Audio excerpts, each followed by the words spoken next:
Hey, Shalom, Makian.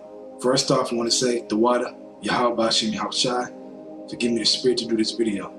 This video I'm going into is about taskmasters. And in the kingdom of heaven, we will have taskmasters to be over our slaves. Okay? Basically, a higher level slave than the other slaves. All right? To make sure the other slaves are on their job, building our kingdom the right way, like we told them to do it, all right? And constantly on their job, on their work, okay?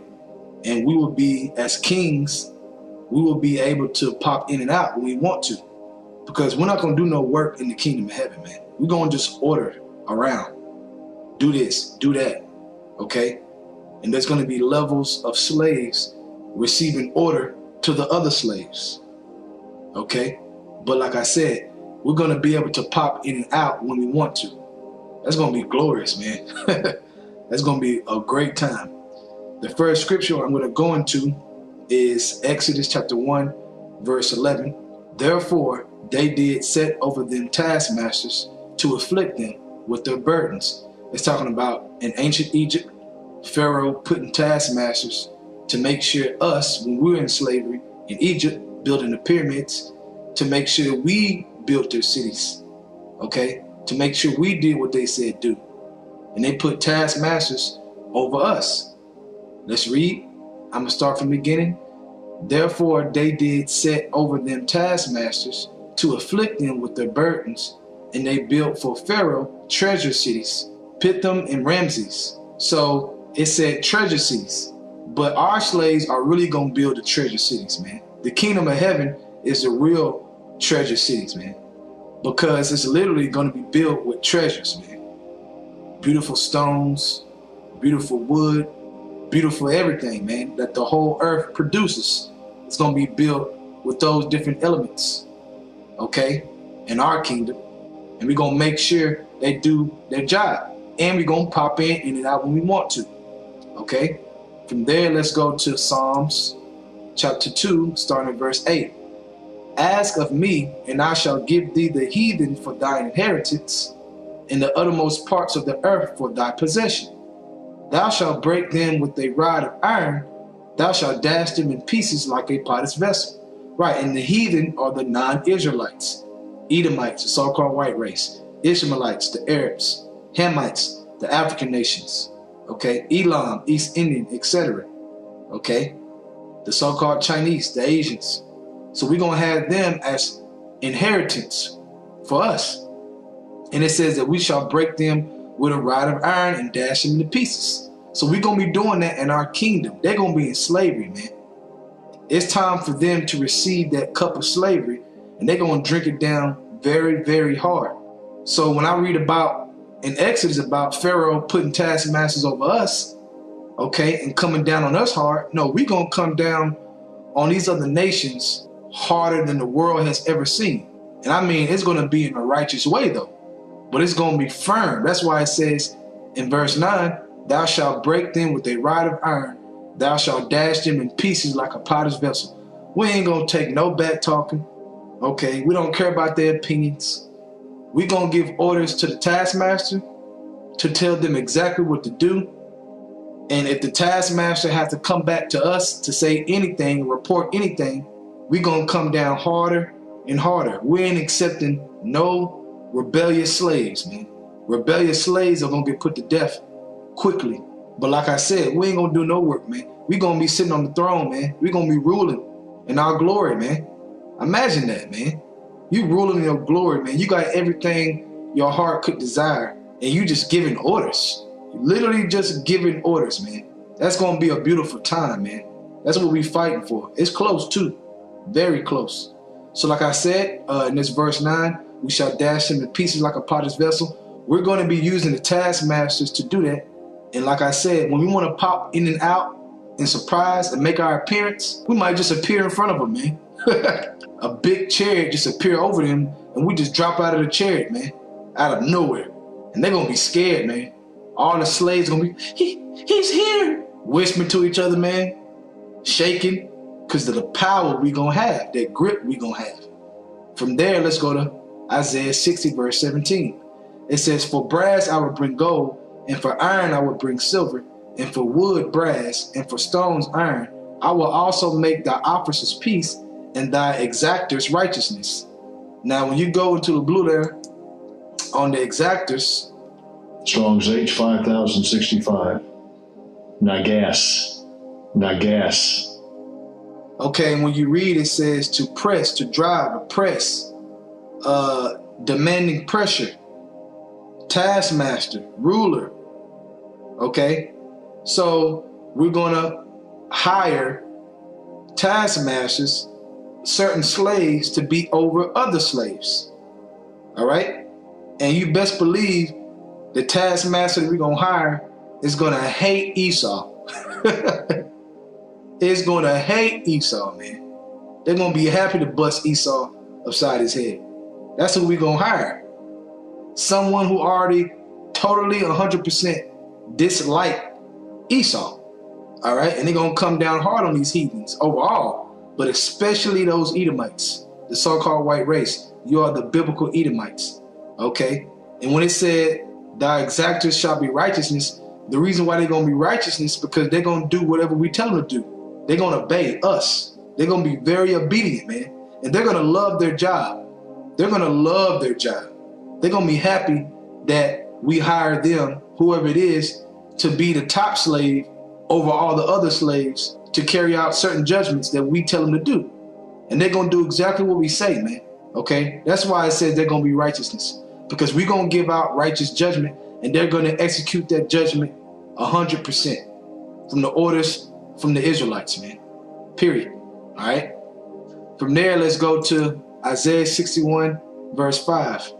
It says, and strangers shall stand and feed your flocks, and the sons of the alien shall be your plowmen and vine dressers. Right. They shall work in the field, the strangers, the other nations. Okay. Their sons, Edomites, okay, Ishmaelites, all the other nations, they're going to be in our field. Okay. They're going to be working. All right. Now, when you go into the blue letter on plowman, let's get it. Strong's H 406. Ikar. And when you go down and read, it says plowman, husbandman, farmer, working the land, yet not owning any of it. So they ain't gonna own nothing, man. They're gonna be slaves, man. And they're gonna work hard. They're gonna work harder than we ever worked. That's how hard we're gonna work them. They deserve it, man.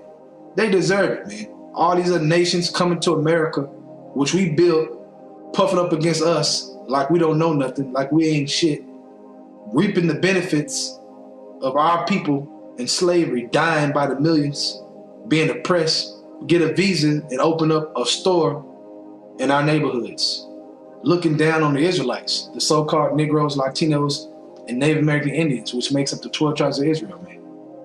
So they got a lot to pay for, man, for their proudness, man, over wickedness. Now, from there, let's go to Ezekiel 39, verse 11. And it shall come to pass in that day that I will give unto God a place there of graves in Israel. The Russians, okay, the military getting destroyed in this World War III, coming against us, all right, coming against the Lord, and the Lord going to totally destroy the armies of these different nations, man. And because America going to be destroyed, the Russians going to think they're the new top in town, man. And they're going to get totally destroyed too. So it says, I will give unto God a place there of graves in Israel, the valley of the passengers on the east of the sea. And it shall stop the noses of the passengers, because it tells you in Isaiah 34 that their stink shall go up in the air from the carcasses. Talking about these armies, the military, all right, of these different nations, okay? And there shall they bury Gog in all his multitude, and they shall call it the valley of Hamon-Gog. Now, when you look at Hamon-Gog in the blue letter, let's get it. Strong's H 1996. Hamon-Gog. And basically it says the name to be given to a valley of graves. To a valley of graves, meaning a lot of dead bodies. Military, mighty men, dead bodies, man. That's what it's going to be called, because it's going to be a lot of it. The Lord going to put a lot of them to death. Okay? That's what it's talking about. Now let's go back. Let's start from 12. In 7 months shall the house of Israel be bearing of them, that they may cleanse the land. So you may ask, well, wait a minute. So the Israelites are going to bury those dead bodies? No, we ain't touching those dead bodies. But I'm going to read and tell you who's going to be touching those dead bodies. Verse 13. Yeah, all the people of the land shall bury them, and it shall be to them a renown the day that I shall be glorified, says the Lord God. And they shall sever out men of continual employment. Right. So we're going to employ men of the other nations. And it says, passing through the land to bury with the passengers those that remain upon the face of the earth, to cleanse it. Right. So those who made it out of all the nations after the missiles drop, okay, the nuclear war happens, all the different people of the other nations that survive this World War III, we're going to use them to bury the bodies, man, of these mighty men that got destroyed in this war, fighting against the Lord, man, because they're going to try to fight against the Lord, and the Lord going to totally destroy them, all right?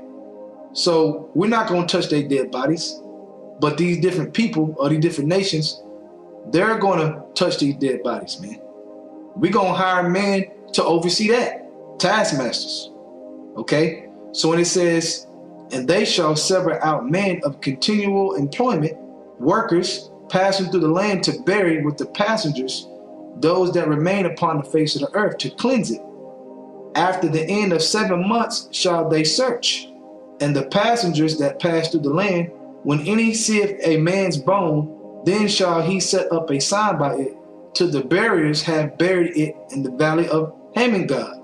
So you're going to have workers putting signs by different bones and different dead man's bodies, and other workers burying it as they're going by putting up signs around every dead body for the other slaves to say, okay, there goes another body, bury that body, there goes another body, bury that body, by the signs that they put up, okay? So we're going to have it all set up, man. Workers, slaves, right away to clean up this mess. All right? Verse 16, and also the name of the city shall be Hamonah, thus shall they cleanse the land. When you go to the word of Hamonah, let's go to it. Strong's H 1997. Hamonah. Hamonah. Which means the multitudes. So in other words, the multitudes of dead troops, multitudes of graves. Okay, that's what it's going to be. A lot of dead bodies after this World War III. Okay, and we ain't going to touch none of them, man. Like I said, we're going to be giving orders. We're going to pop in and out when we want to. We're going to hire taskmasters, hire slaves over other slaves. Okay, same thing they did in slavery with us. Same thing they did in Pharaoh's time, man. Okay, so it's nothing new to have slaves and have top slaves and have them as overseers. It's going to be a beautiful time, man, just to order all these nations around. All the nations that look down on you, man, like you're nothing, no matter what you speak. Even though you have a good portion of our people that's wicked, the portion of our people that's speaking upright and that's speaking righteous things, they look down on you, no matter what you speak, okay? Because of your nationality, because of who you are.